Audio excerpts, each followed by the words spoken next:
What's up, guys? WhoNeedsMeta here. I updated my Madolche. I initially gave a deck profile very similar to another channel, but that was like a month ago, and it still has not been guest uploaded, so I figured why not give you what I have. So, three Madolines. Heart of the deck, Stratos the deck. Check, see if they're in camera.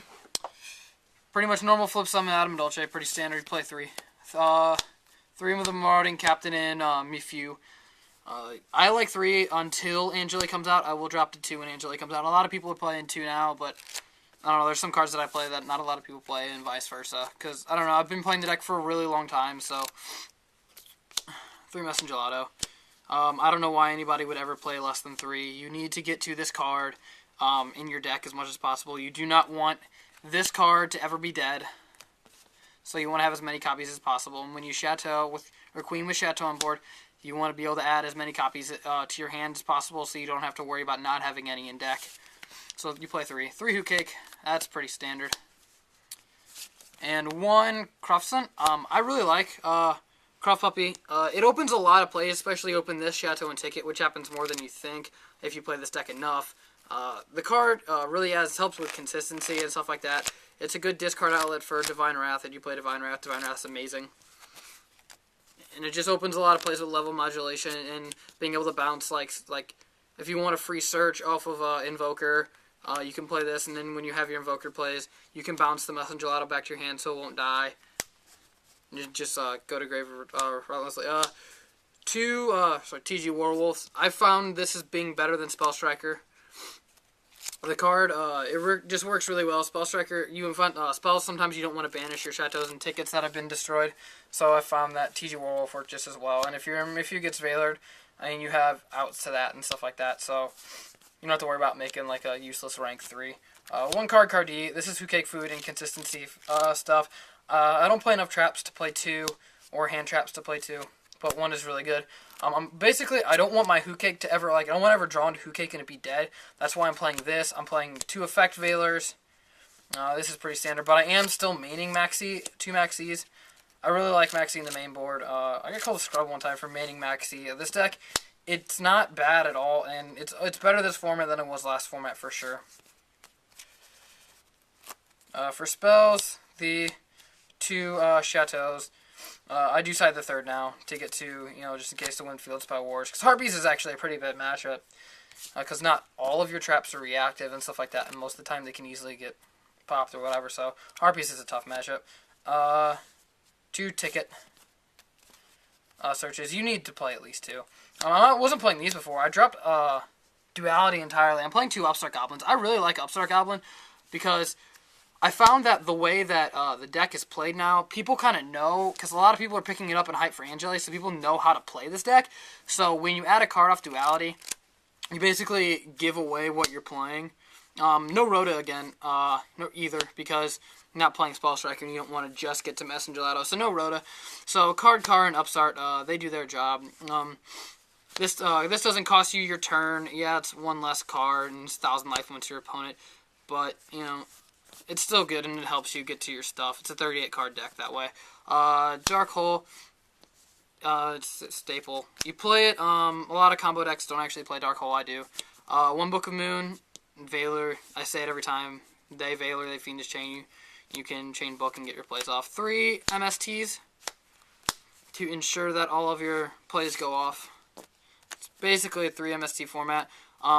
I may find room for, a Lance to drop one of these if artifacts find their way, really, really, really heavy, in the tops or whatever. They start being super meta, then, MSC's not that good against that deck. So, 1 Palooza. You don't really need to because it's searchable, but this, finding ways to play this card, there's a lot of ways, if you open this in Mageline, you just Mageline for Mageline, and then the next one you can summon your Mageline and get your search whatever you want, and then flip Palooza. And that way you have instant access to Queen, so you search a Gelato or something, and you have free Queen. It also works well with Croftson if the Mageline lives, you can normal summon a second Mageline, add Croftson, flip Palooza, and then add one of the Magelines back to your hand and make Croftson level 4. That way you gain card advantage, so if your play fails or something, you have another Mageline in your hand next turn. Trap Sun to go for game. my favorite card, 2 Divine Wraths. Divine Wrath I found to be extremely good in testing because it stops Valor and C, which really hurt this deck, especially games 2 and 3. And you can stop graveyard effects and stuff like that, and you can stop like TSs and Megalos in the hand. And like Swiss Scarecrow, Battle Fader, Track Gores, you know, stuff that would prevent you from, you know, essentially OTKing. 1 Compulse. It works the same way Book of Moon does. You can also compulse stuff to your hand for ticket searches. 1 Mirror Force. This is going to come out for Angeli as well. I believe the cards I'm dropping for Angeli are 1 Mifu, the Mirror Force. I'm going to side the Trap Stun. 1 Torrential Tribute. For Battle Stoppers, you get, or for Summon Stoppers, Torrential Tribute because it puts stuff in your graveyard. If you open Magically this, it's really nice because you can just search a Hookake and then TT the field.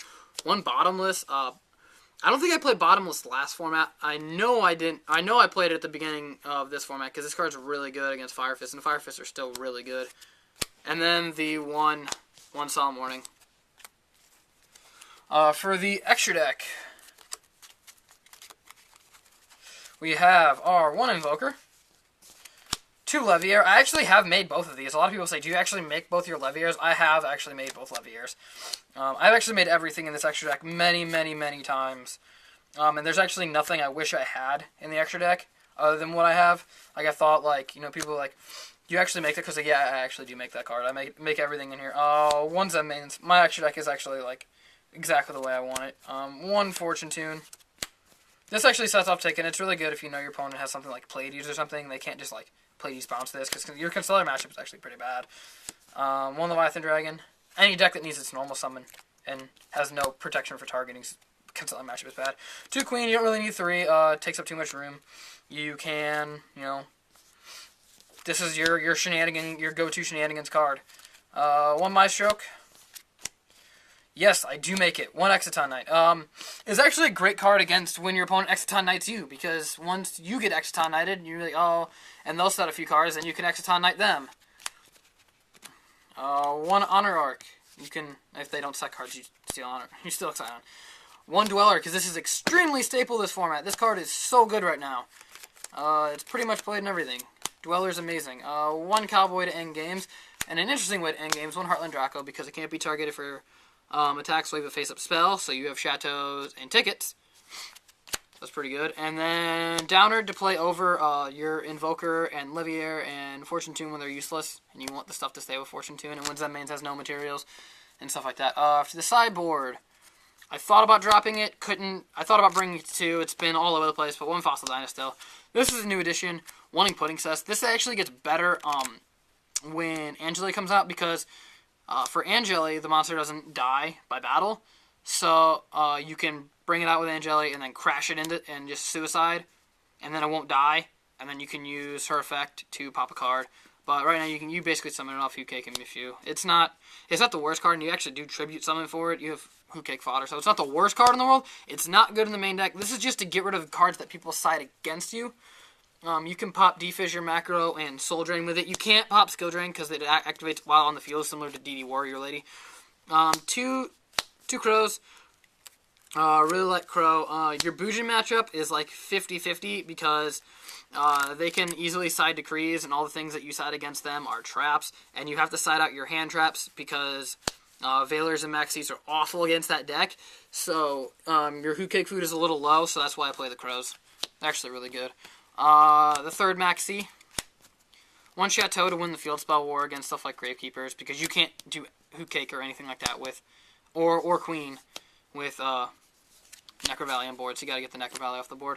1 Raigeki Break for generic removal. I try to side out a Divine Wrath when I side this in, because I don't want to have too many discard cards. I have seen all 3 cards that require me to discard within my first 7 or 8 cards of the deck, so you gotta side one out. 1 Dust Tornado for generic removal. 2 Fiendish Chains, because effect negation is actually really good. This is really good against Fire Fist, and then if you have to side out the Divine Wraths, Fire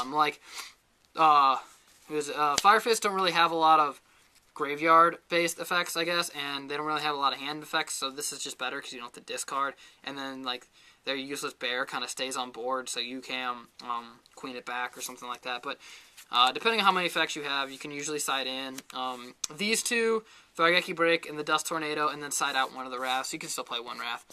1 Blackhorn, because Blackhorn is extremely good this format. stop like Ophions and stuff like that. Anything that has to go to the extra deck. It's pretty good against Yugioh. This is actually only good against the Karakuri build because they can't make any of their Burries or Burritos. That's another reason I think Pure is actually better. But 2 DNA surgeries.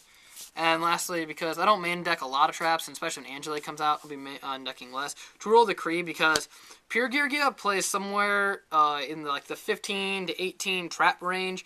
So this actually really is a pretty good side against them, and you can side deck the or you can keep the hand traps in and stuff like that, and Book of Moon, and a few traps here, a few monsters here and there. But no, roll the Kree really helps, and you can keep in quite a few spells, and you can keep in and you can side in the third Chateau and the Pudding Cess and stuff like that for generic removal, so you can side out your traps. So this doesn't conflict too much with how many traps you play. So all in all, the deck is really good. Obviously, it gets better with Primal Origins, but this is kind of what we're playing pre-Primal Origins. So let me know what you guys think of the deck, and thanks for watching.